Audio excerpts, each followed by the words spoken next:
Bienvenidos a otro episodio de Deo Sostenible Podcast. En esta ocasión nos acompaña Giselle Perdomo, quien es la gerente de gestión comunitaria del Fideicomiso. Giselle tiene una de las labores más loables dentro de todo el Fideicomiso, porque es la que se encarga de llevar ese granito de educación, ese granito de información a lugares como escuelas, colegios y dar charlas en eventos sobre cómo nosotros podemos mejorar nuestros hábitos de gestión de residuos sólidos en nuestro día a día. Entonces es una de las áreas dentro del fideicomiso más bonita, porque uno tiene mucho contacto con la gente y uno puede dejar como ese impacto en las nuevas generaciones y tratar de a nosotros, ¿verdad?, mejorar los hábitos que ya hemos tenido implementados durante tanto tiempo. Giselle, gracias por estar hoy aquí con nosotros. Gracias por la invitación y feliz de estar aquí acompañándote. Y ciertamente tengo que coincidir contigo, no me gusta decirlo, pero mi departamento sin duda tiene a su cargo las funciones más bonitas, Sí, dentro 100%. dentro de todo nuestro mandato que tenemos como institución. Así es. Giselle, quisiera iniciar que tú nos comentes un poco y nos expliques los diferentes tipos de residuos que producimos y de qué manera podemos identificarlos y cuál es la manera correcta de uno, ¿verdad?, separarlo y poder manejarlo. Bien, mira, a partir de la promulgación de la ley 225-20 se incorporan a nuestro argot varios tipos, la definición de varios tipos de residuos. Pienso que es importante resaltar dos. Hay dos definiciones que nosotros pues son las que más comunicamos en nuestras charlas. Sí. Por un lado, la clasificación de los residuos en valorizables y no valorizables. Esta clasificación es importante porque si las personas conocen cuáles residuos pueden tener una segunda vida, entonces eso les permite ser un poco más conscientes a la hora de ellos hacer su separación, ¿verdad? Por ejemplo, con los residuos valorizables, que son el plástico, el cartón, el vidrio, las personas saben que pueden tener por ejemplo, nosotros hemos tenido talleres donde hemos enseñado a los miembros de la comunidad a hacer lámparas a partir de tubos PVC, donde han aprendido, por ejemplo, a hacer carteras a partir de lilas que se sacan de los ríos. Y por otro lado, los residuos que no son valorizables, bueno, pues ya es un poquito más fácil de identificar. Una servilleta que ya se utilizó, eso sabemos que no se va a poder volver a utilizar. Un pamper, ¿verdad? Un pamper y ese tipo de residuos, bueno, que ya no podemos darle un segundo uso, una segunda función. Al final, nuestra meta, eso es algo que hay que recordar, es lograr que la menor cantidad de residuos lleguen a nuestros vertederos o a nuestros rellenos sanitarios. Entonces, por otro lado, tenemos la clasificación de los residuos que los divide en orgánicos e inorgánicos. También es otra clasificación que nos gusta mucho destacar, porque para el que no tiene para el que tiene la intención de separar y no quiere complicarse mucho, claro, ¿verdad? O no tiene, por ejemplo, el espacio físico para tener 5 contenedores diferentes, claro, pues es una manera simple de empezar. ¿Y cómo se hace eso? Es decir, yo voy a sacar todo lo que es orgánico, básicamente restos de comidas, restos de poda de árboles, todo lo que se descompone de manera natural. Eso yo lo voy a colocar aparte y eso me permite entonces que los residuos que sí se pueden reutilizar, los valorizables, yo los pueda segregar de manera más rápida o digamos, asegurando su reutilización. Con eso de esa distribución, esa recolección dentro de lo orgánico y lo inorgánico, también hay un tema interesante que tiene que ver.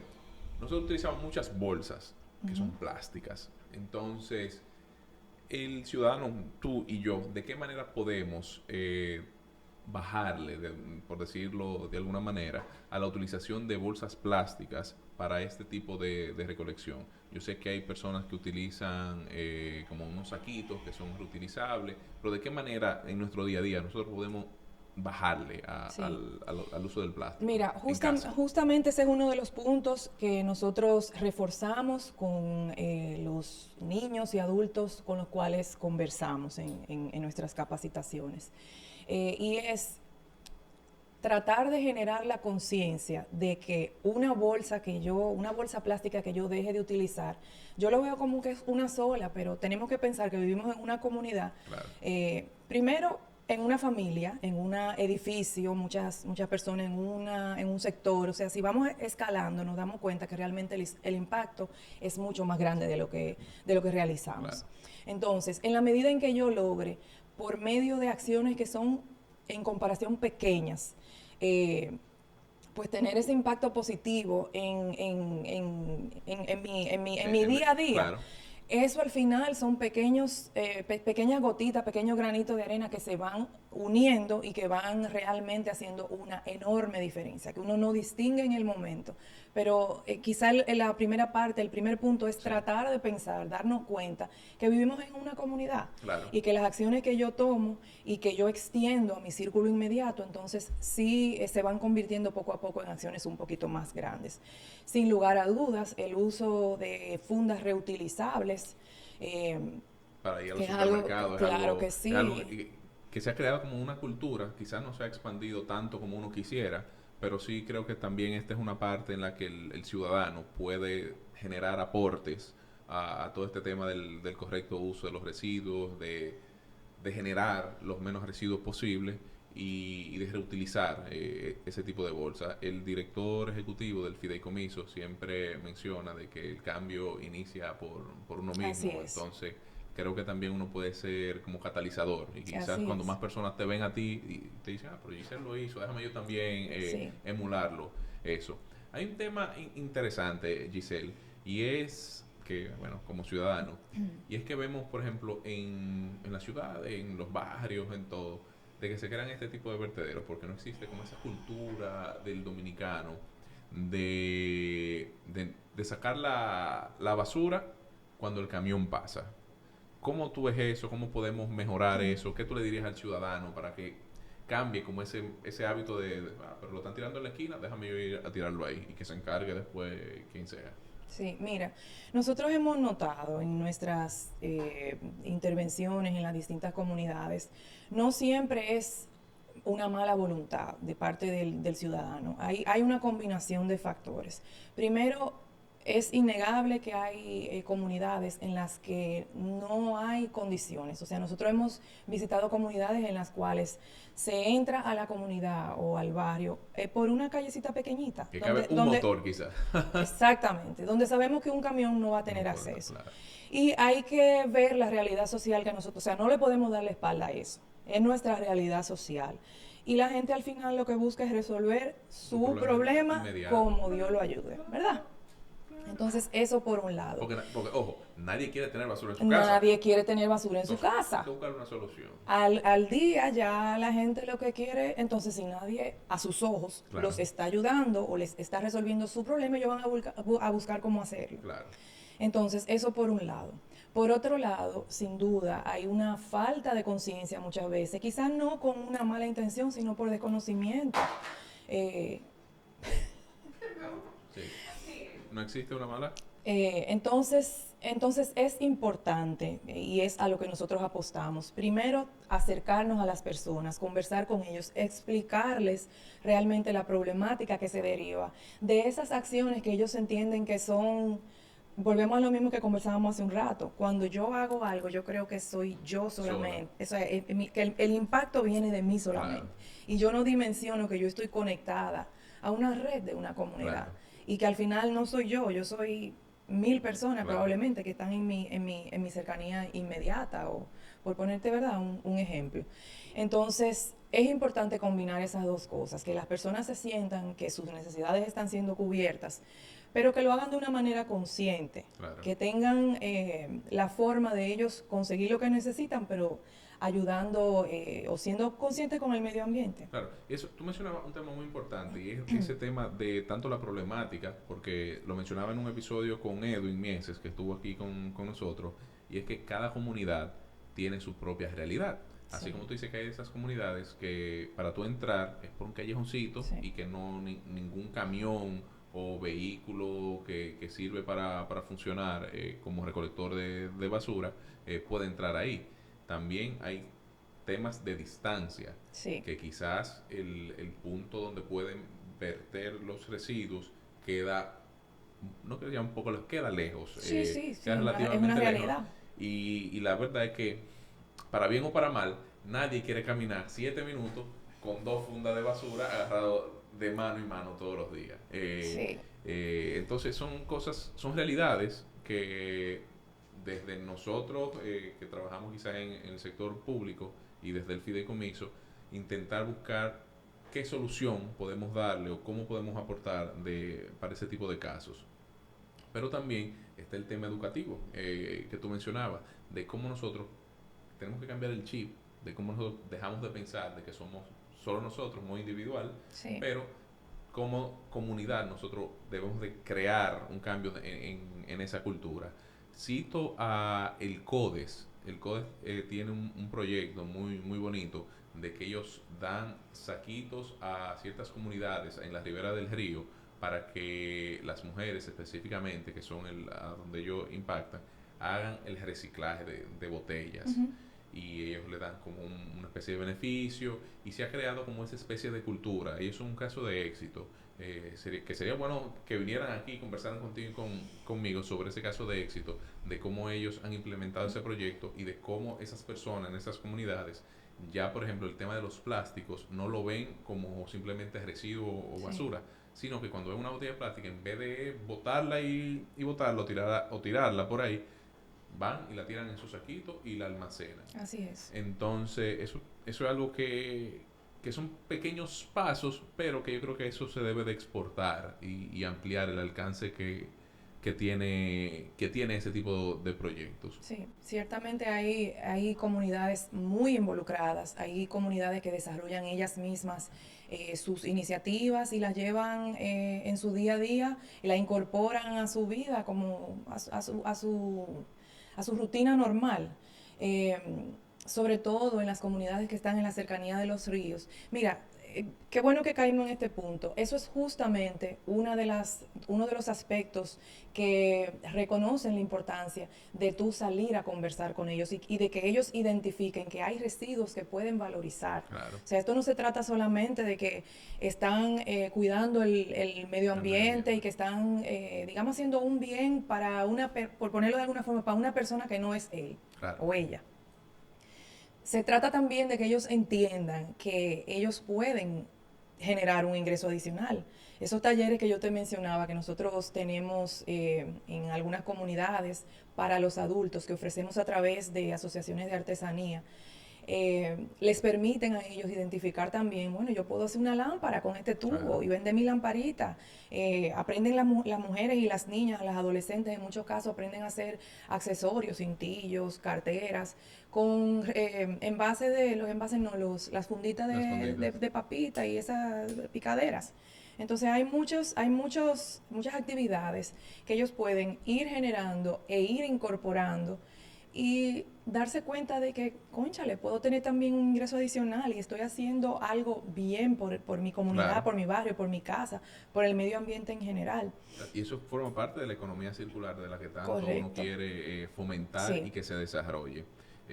Otro tema interesante es ver cómo el sector privado de una forma u otra también se ha involucrado. Nosotros hemos participado tanto en limpieza de playas, limpieza de costa, tema de reforestación. ¿Cuál es tu valoración sobre eso y cómo tú crees que nosotros debemos, como ciudadanía en general, involucrarnos más en dar ese acercamiento, por ejemplo, tanto desde el punto de vista privado y del ciudadano como tal, de que se quiere involucrar en esas jornadas de limpieza de costa? Porque al final, una de las cosas de las que yo he aprendido es que hay cosas que aunque te la cuenten, tú no entiendes la dimensión hasta que tú las ves. Sí. Entonces creo que cuando tú vas a una limpieza de costas, y ves todos los residuos que hay, los microplásticos, tú no te das cuenta y tú empiezas a cambiar hábitos Sí. en tu accionar. Por ejemplo, cuando ya tú vayas a la playa, tú dices, no, pero espérate, yo vi todo lo que había aquí de vidrio, de botellas, de fundas, de foam, que al final del día llegan a las costas o se quedan ahí en la playa y lo que generan es un desastre medioambiental. Sí, yo me voy más lejos. Cuando tú visitas un vertedero, así sea, ¿verdad? No entrar directamente, sino verlo de cerca. Eso es lo que empieza realmente a cambiar tu perspectiva. Nosotros, la mayoría de nosotros, terminamos de utilizar algo, lo echamos al zafacón en nuestra casa y no le damos Seguimiento. ni un segundo de pensamiento a dónde va a ir Claro. eso, a dónde termina esto que yo estoy desechando, ¿verdad? Entonces, cuando uno empieza a entender todo eso, cuando uno conoce esa realidad, se empieza a generar el cambio sin lugar a duda, porque es lo que nosotros siempre conversamos en las comunidades. El espacio físico eventualmente se va a Claro. acabar. Nosotros somos una isla. Entonces, no es cuestión, o sea, simplemente no va a haber donde, vaya en un momento que no va a haber donde disponer Claro. de los residuos. Esperemos que no sea Que esa no sea la realidad. Ojo, y estamos trabajando para tratar de que eso no... para organizarlo claro, todo, para que eso no pero suceda. tú mencionabas también sobre la importancia de la participación del sector privado, que es otro de los puntos que nosotros también resaltamos con mucha vehemencia. Esto no es una tarea de una entidad, de una institución, de una persona, de un gobierno.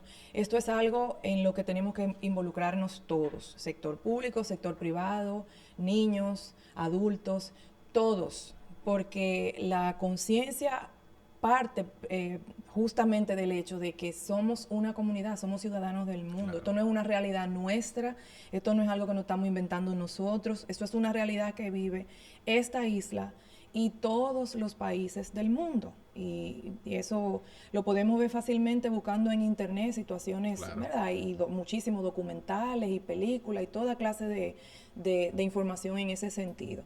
Entonces, la conciencia yo pienso que parte de ahí. Del hecho de que todos entendamos que esto tiene que ser un esfuerzo conjunto, que todos tenemos que participar en este proceso, cada cual desde su espacio y cada cual haciendo lo que pueda, porque también hay que ser realista. Sí. Es muy difícil generar cero residuos, nada. La idea es tratar de reducir nuestro consumo, de ser consumidores responsables, de reutilizar los residuos que se puedan reutilizar. Claro. Y de, en general, ser más conscientes y más, Hay que dejar ese individualismo Claro, y pensar más en el colectivo, claro. pensar como una unidad colectiva Exactamente. de que lo que hacemos uno, si todos lo hacemos, se convierte en un gran problema, pero si todos actuamos de manera consciente Sí. y correcta, pues ese problema no se puede crear o simplemente le estamos buscando la solución a una problemática como es el tema de los residuos, porque al final del día los residuos los vamos a seguir produciendo. Sí. Lo que hay que minimizar la cantidad y reutilizar aquellos Que se puedan que reutilizar. se puedan reutilizar.